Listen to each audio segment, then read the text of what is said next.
Hello everyone, and welcome to my General Hospital official channel. I hope everyone is having a wonderful day. Before we begin, please hit the subscribe button and give this video a thumbs up.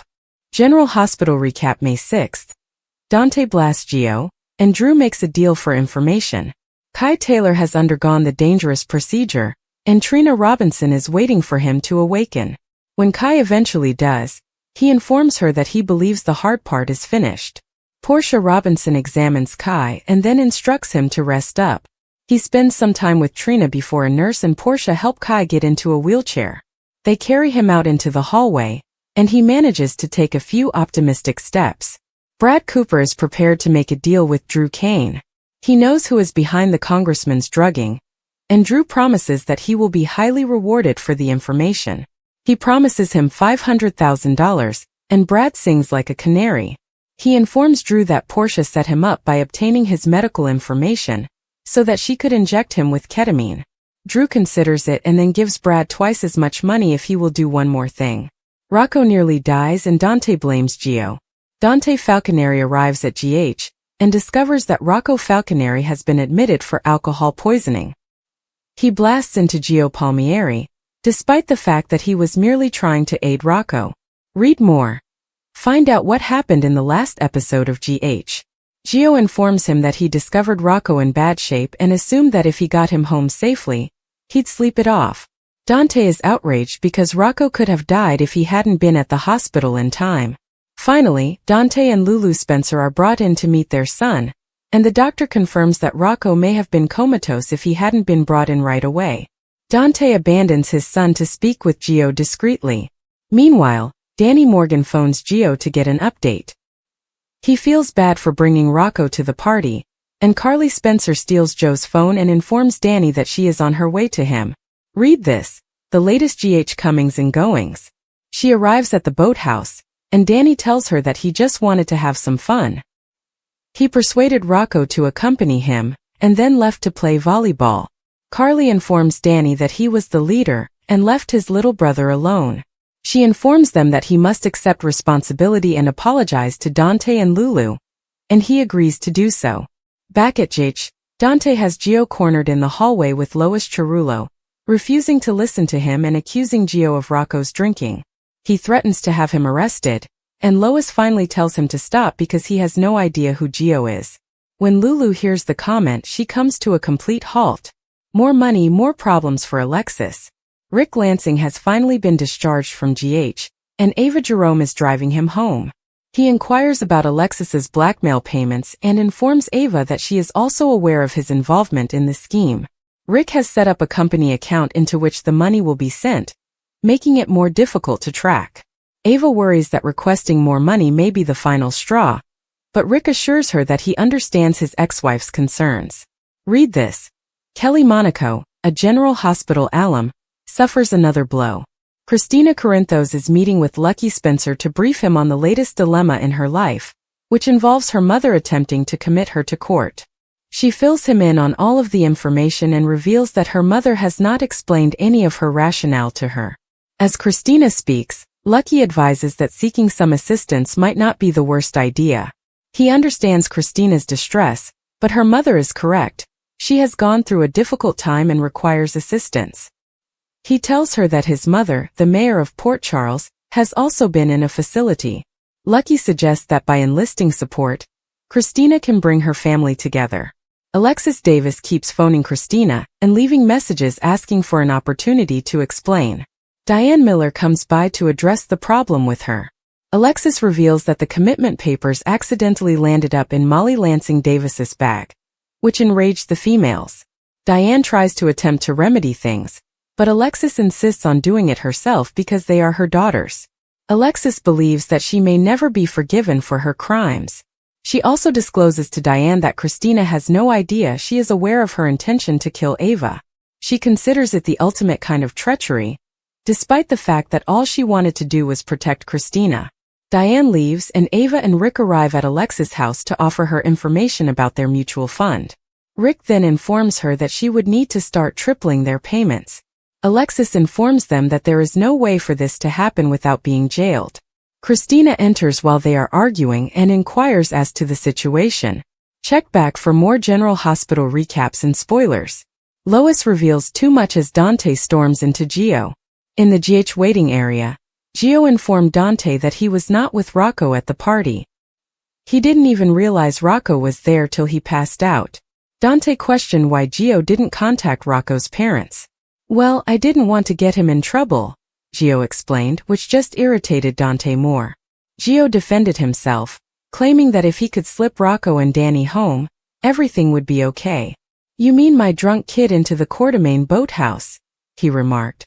Gio anticipated that sleep and water would do the trick. If something happens to my kid, it's on you, Dante threatened to horrify Gio. Lois swiftly jumped in and assured Dante that she understood where he was coming from, but Gio did what he believed was best. Gio spoke for himself, saying he was doing his best to care for Rocco. Cody also supported Gio, claiming that he was doing a fine job when Cody discovered them. Dante recognized that Rocco would have died if Cody had not stumbled across the boys. As Dante continued to lay into Gio, the doctor appeared and informed Dante and Lulu that they may see Rocco. The doctor spoke to them as Rocco slept. Mr. Bell, noticing his slow breathing, likely saved his life tonight, the physician claimed. Fortunately, Rocco would fully recover. When Rocco eventually woke up, he apologized to his parents for disappointing them. Cody later spoke with Rocco, who was concerned about how upset his father was. Cody informed Rocco that Dante had also done stupid things as a teenager. Carly returned to the waiting area and listened in as Gio spoke with Danny on the phone. He informed Danny that Rocco was in the hospital and had nearly died. Danny blamed himself, but Gio said it was all on him. Carly asked Gio if she could talk to Danny, and he handed her his phone. She asked Danny to stay at the boathouse as he was on his way. When Carly left, Lois hugged Gio and informed her that Dante was scared out of his mind and did not mean what he said to her. Hey Gio, you're a good kid, okay? Lois asked. Gio was not convinced. Dante doesn't think so, he explained. Dante quickly reappeared and begged to speak with Gio alone. Lois followed along to represent Gio. However, Dante required her to remain silent as he gave Gio the 3rd degree. Dante warned Gio that he may get him arrested for supplying alcohol to a kid. Gio stated that he did not offer Rocco a drink and had no idea Rocco was there until Danny found him and asked for aid. Dante questioned whether Gio was lying, but Lois defended him. Dante didn't want to hear it and came down harder on Gio, telling him he was an adult and should start thinking for himself. An adult who stood there and watched my teenage drunken son struggle to breathe. If Cody hadn't shown up when he did, he could very well be dead right now. And why? Because you were scared to get him in trouble. Come on man, you should be ashamed of yourself, said Dante. Stop it. You don't know what you're saying. You don't know who he really is, Lois exclaimed as Lulu listened in. Carly came at the boathouse and convinced Danny that Rocco was going to be okay. She inquired about Danny's situation before telling him that he had no business going to that party. All I wanted to do was go out and have fun, but before I knew it, things got out of my control, Danny told me. He told Carly that the party was his idea, and he needed to get Rocco to go. Carly asked Danny to tell the adults what had happened and accept the guilt. Crashing a college party and drinking? That was stupid. That was really stupid, she repeated. Carly reminded out that Jason allows Danny to be himself, but he must earn the faith his father has placed in him. Carly told Danny to remember how bad he felt right now, so he wouldn't be tempted to do something like this again. In an exam room, Brad told Drew that he'd tell him everything he needed to know about who drugged him for a fee. Drew promised Brad $500,000, so Brad was willing to discuss. It was Dr. Robinson. She set you up. And I hope that you use this to blow her right out of the water so that nobody has to ever worry about her again, Brad remarked with a laugh. Brad revealed that Portia had Brad extract all of Drew's medical data a few weeks ago, and then instructed him to get his hands on ketamine. Now that you know, what are you going to do about it? Brad was wondering. Drew then surprised Brad by offering him a cool $1 million to do one more thing for him. Trina and Portia watched Kai from his hospital room door while he rested and recovered from surgery. Mom, I'm so nervous. Kai has so much writing on this, she remarked. Kai awoke and called Trina, who inquired about his well-being. Like the hard part is over and nothing can stop me now, Kai grumbled. Portia told Kai to relax. Or else all of this will have been for nothing. After Portia went, Trina remained to support Kai. He was confident that he would play football again. He even flexed his toes to demonstrate Trina he wasn't paralyzed. Later, he was able to walk a few steps. Ava eased Rick into her car in the hospital parking lot, ready to drive him home finally. Ava was thrilled that Alexis paid her on time, but Rick had a confession to make. He had told Alexis he was involved in the blackmail scheme, so she would include his cut. Ava found this alarming. The next time you make arrangements with Alexis, would you talk to me first? She inquired. Ava felt better when Rick revealed that he had set up a shell corporation to conceal their fortune. They then argued over who Christina's true victim was, with Ava stating she was the intended target and Rick pointing out that he was the injured party. Ava accused Rick of going rogue when he spoke with Alexis. Rick convinced Ava that the shell corporation was for both of them, with a business credit card. Christina met Lucky at the Brown Dog. As she sat down, Alexis called, but Christina ignored it and informed Lucky that she was not speaking with her mother. My mother's trying to have me committed, she told me. Christina revealed that Molly discovered the documents, but Alexis had changed her mind by then. Molly completely had my back, deluded Christina boasted. She then told Lucky about Alexis' motives. She knows I've been struggling and thought I could use some real help, Christina explained. I'm wondering if maybe your mom wasn't completely wrong, Lucky offered, much to Christina's astonishment. Are you saying you think I'm crazy? Christina inquired. Lucky informed her that he did not believe so, but understood why Alexis thought Christina needed a little extra support. It's okay to need help, Christina. Taking care of your mental health is important. Most people just ignore it, Lucky told you. Christina said that she wasn't ignoring it because she was in treatment, which resolved everything. She thought Alexis' idea was a little radical. Lucky suggested Christina rethink Alexis' point of view and show her mother some grace. Lucky reminded Christina that she had pledged to be better to her family and not break them apart. It sounds to me like this is your chance to do it, Lucky remarked, hoping Christina would forgive Alexis. In her living room, a disgruntled Alexis left a voicemail for Christina just as Diane arrived. The girls are livid. They are no longer talking to me because they found the papers that you drew up to have Christina committed, Alexis told me.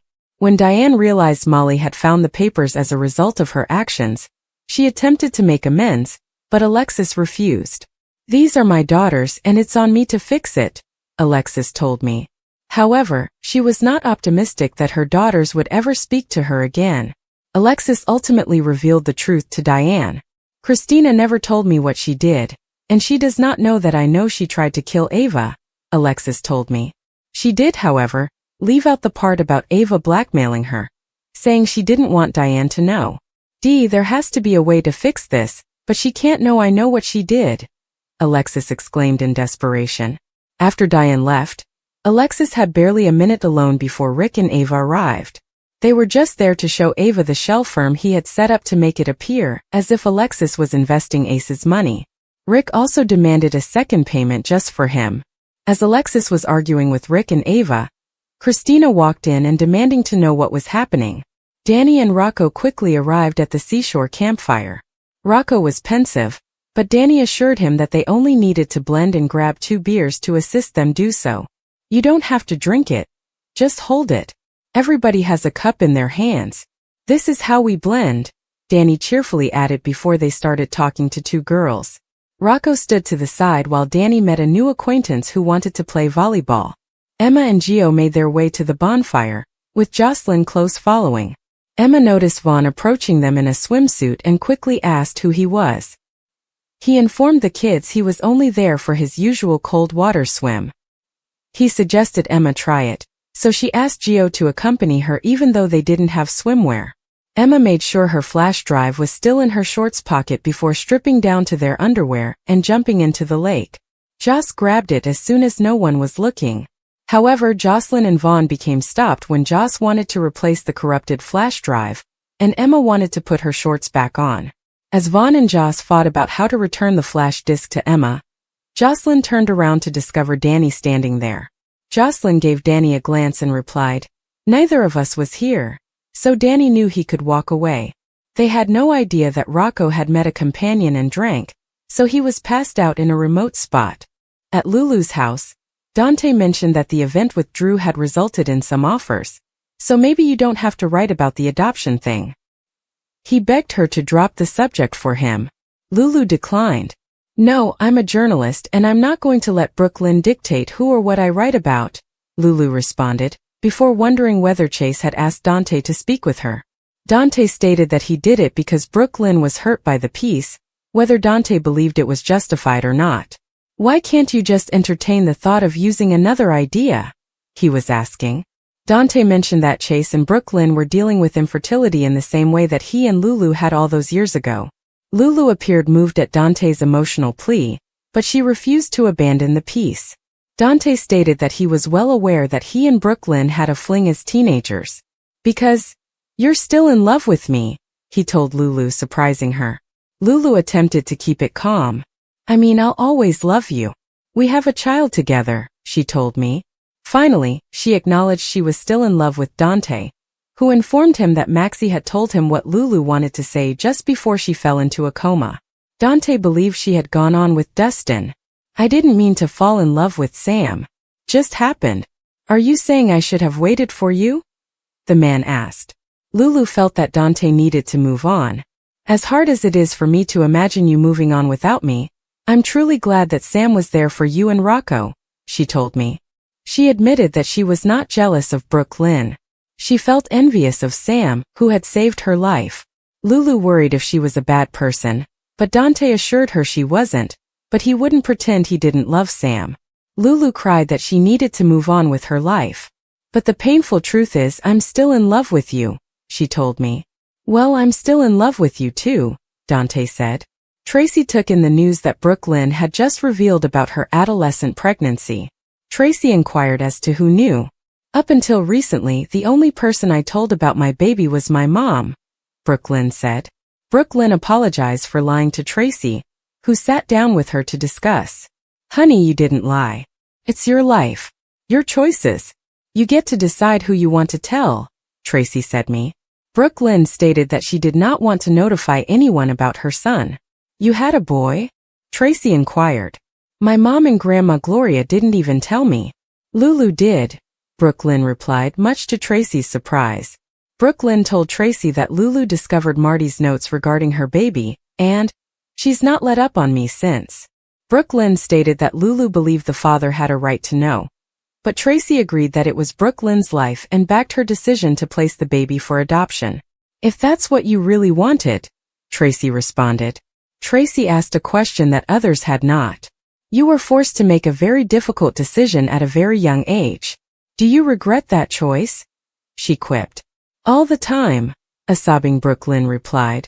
However, she saw how difficult it would have been to raise a child when she was a child herself. Brooklyn revealed that her mother assisted her with the adoption, but she only recently discovered that Gloria was also involved. Brooklyn wondered whether she was a coward for not informing her father. Tracy told Brooklyn that she was fearless and the finest courtemane. Brooklyn expressed concern that Tracy would become enraged and stand with Lulu instead. I know that Lulu can be arrogant and self-righteous and often wrong, like her father. But loving someone doesn't mean you have to agree with them all the time, Tracy told me. Lucy lectured Maxie and Lois in the Q kitchen on how they needed to work together to make the nurses' ball the most successful ever. She also revealed that she had disinvited Drew. Lois and Maxie convinced her that it was a horrible idea. As the ladies battled over seating arrangements, Lucy wondered if they might convince Carly to stay backstage all night. Lois inquired after Lucy had departed whether Brooklyn looked to be doing well at work. Maxie was unsure. I think she's going through something, but she doesn't really confide in me, she said. Lois congratulated Maxie for being a wonderful friend and told her that Brooklyn will need a nice friend soon. Tracy dropped a bomb when Lois confronted him in the solarium about the nurses' ball. Lois, there's only one thing I want to hear from you. Where is my great-grandson? She was asking. Nina opened her door to discover Carly standing there, thrilled. When she realized Willow wasn't there, she spoke up. Oh my God, Nina, did you deliver or what? Nina attempted to play stupid until Carly showed her the body shot footage on his phone. "Oh, come on, this was you, wasn't it?" Carly questioned excitedly. Carly recognized Jacinda from her work at Metro Court. Carly could not stop asking questions. Was Lulu involved in this? Carly pondered. "No, Lulu was just a bonus," Nina said, before detailing the original idea. "I know how hard it must have been for you to hurt Willow like that," Carly said me. "Carly, I just keep telling myself it had to be done. Willow can't lose her children," Nina said me. "But when she showed up here with tears in her eyes, I really hated myself," she said. Carly told Nina that she had done the right thing. Nina questioned whether it was all for nothing. "Are you saying Willow forgave Drew already?" Carly inquired, stunned. Nina revealed that Drew and Willow were at GH for a blood test, and Willow was willing to forgive Drew for having ketamine in his system. Carly was perplexed, pointing out that Nina should have used something that wouldn't be in his system. "Drew being a victim is only going to tie Willow to him tighter," she said. While Nina and Carly argued, Willow entered just as Nina stated, "I can't risk making Willow suspicious of." Nina reasoned that Drew's public pressure to leave his congressional position may push him to lose his hero persona and snap, revealing to Willow who he truly is. Carly wanted Nina to persuade Willow that Drew used the drugs on purpose. "I can promise you, Nina, there's no way Michael is going to let Willow raise those children with that man," she told me. Willow and Drew arrived at the hospital for a blood test. Drew promised he'd prove he wasn't thinking clearly. "I would never disrespect you or our relationship," he told me. "I'll admit, the man in that video and those disgusting photos is not the Drew I know," Willow joked. While Drew was having his test, Amy approached Willow and complimented her on her bravery in being seen with Drew following what had transpired at the Savoy. "Just so we're both on the same page, you're not actually going to stay with him, are you?" Amy responded. "That is none of your business," Willow said. Drew and Isaiah quickly returned with the test findings. Drew was surprised to discover ketamine in his system. Willow suspected Drew had been drugged and agreed to meet him at home, referring to Drew's Dawn of Day house. Drew noticed Mac talking to Felicia after Willow had left and informed him that he wanted to report a crime. Drew presented Mac the test results and insisted that he had never used ketamine in his life. "Who was the last person you remember talking to that night?" Mac was curious. Drew reflected on his time with Tracy at the Port Charles Grill. Tracy is most likely returning to the PCPD in handcuffs. Rocco finally arrives, explains that he was playing a drinking game and then passed out again. Danny runs to get Gio to rescue Rocco. Rocco's still in and out of it. Danny claims they need to get him home without anyone finding out.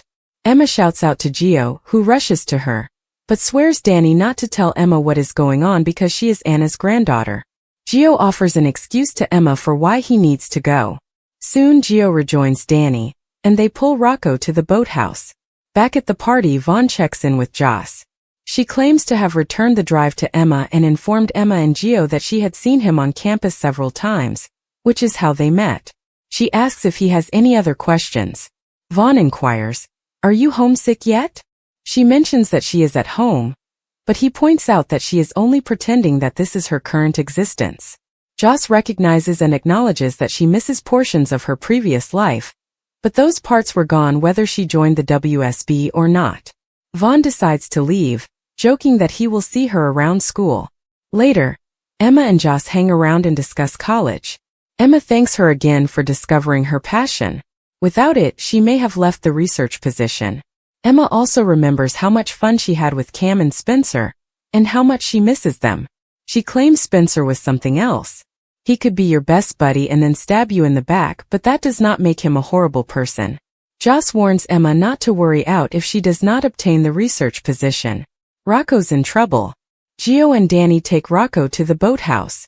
Danny offers to camp out with him, but Gio insists on staying because he has previous experience with this. Danny walks up to the main house to make coffee and obtain aspirin. When Gio is alone, he finds Rocco's phone has gone missing. He instructs him to stay still, and that he will go look for it at the beach if someone calls him. That's when Cody appears. Cody noticed the lights were on and inquired as to what had transpired. Gio tells everything he knows about Rocco. Cody checks on Rocco. When he notices his breathing is abnormal, He demands that they take him to the hospital immediately. Gio and Cody transport Rocco to the hospital, where a doctor takes charge and treats him for probable alcohol poisoning. Back at the Quartermaines, Dante confronts Lois and screams about Brooklyn and Lulu's relationship, and how Lulu refuses to let it go. Lois argues that strong women don't always get along, and that he should stay out of it if he doesn't want to drive himself crazy.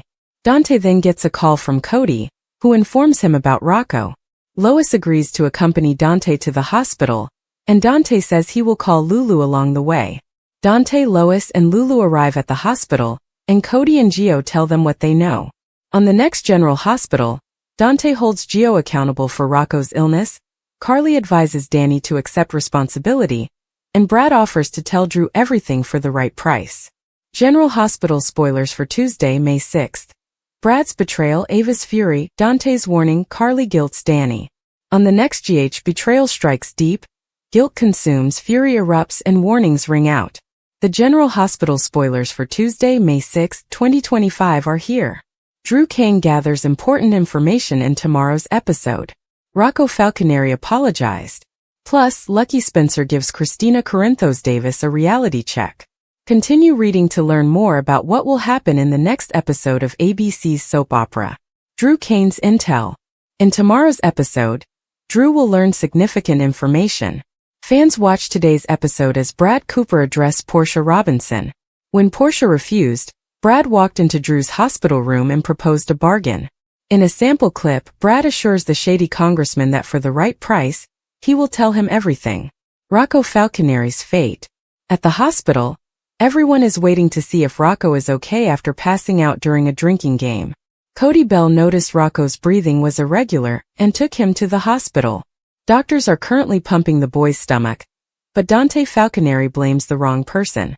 Fearing for his son's life, Dante informs Giovanni Gio Palmieri that if anything happens to Rocco, it will be the violinist's responsibility. That's rather fascinating, given that it's not even Joe's fault. Number 2, Dante threatens his secret son. I wonder how Dante will react when he discovers the truth. In tomorrow's episode, Lois Cerullo makes a plea to Dante. We know Rocco survives since he subsequently apologizes to his loved ones. Meanwhile, Carly Spencer tells Danny Morgan that he should feel bad and accept responsibility. Christina Corinthos Davis accusations. According to General Hospital previews for the next episode, Christina will continue to converse with Lucky. Christina informed him that Alexis Davis was planning to get her committed. Lucky is correct that Alexis isn't entirely wrong, as Christina has been acting strangely lately, including damaging someone's brakes. Alexis is on the hot seat once more. Alexis will also speak out to Diane Miller about her familial predicament. Alexis admits that it is up to her to solve the mess. Tuesday, May 6, 2025. Fans will also witness Ava Jerome questioning Rick Lansing. In the car, Ava asks, "We're supposed to be a team, aren't we?" Which narrative are you most looking forward to watching on Tuesday, May 6, 2025? General Hospital recap May 5th. Willow believes Drew, Tracy, and Lois clash. Rocco in danger. Tracy's rage erupts when she confronts Lois about Brooklyn's secret kid. Meanwhile, Drew is searching for the person who drugged him. Monday, May 5th, 2025, was a busy day in Port Charles. In case you missed it, here's a General Hospital recap. Brad Cooper dislikes being the underdog, so approaching Portia Robinson felt really good. She had him get Drew Kane's medical paperwork, and then bring her enough ketamine to knock him unconscious. Brad walks in making demands, assuming that he has regained control. Instead, Portia tells him that she expected just this from a crook like him, and that she has ensured that he is the one who is punished for drugging the congressman. Brad storms out, only to find his ex, Lucas Jones, in the lounge flirting with Marco Rios. Meanwhile, Drew remains at GH, first speaking with Max Scorpio about being drugged and wanting the person responsible prosecuted, and then being checked out by a nurse. After the nurse leaves, Brad informs Drew that he will provide him all the information he wants about his drugging for the proper price. General Hospital recap May 5th. Willow believes Drew, Tracy, and Lois clash. Rocco in danger. Willow still wants to trust Drew. Willow Corinthos walks over to Nina Reeves and finds her talking to Carly Spencer. She becomes hostile with Carly, telling her that she must phone before approaching her or her children. They exchange barbs and Carly departs. Willow then explains that Drew had been drugged and asks Nina if she was wrong to trust him. Nina digs in and informs her daughter that Drew is lying to her.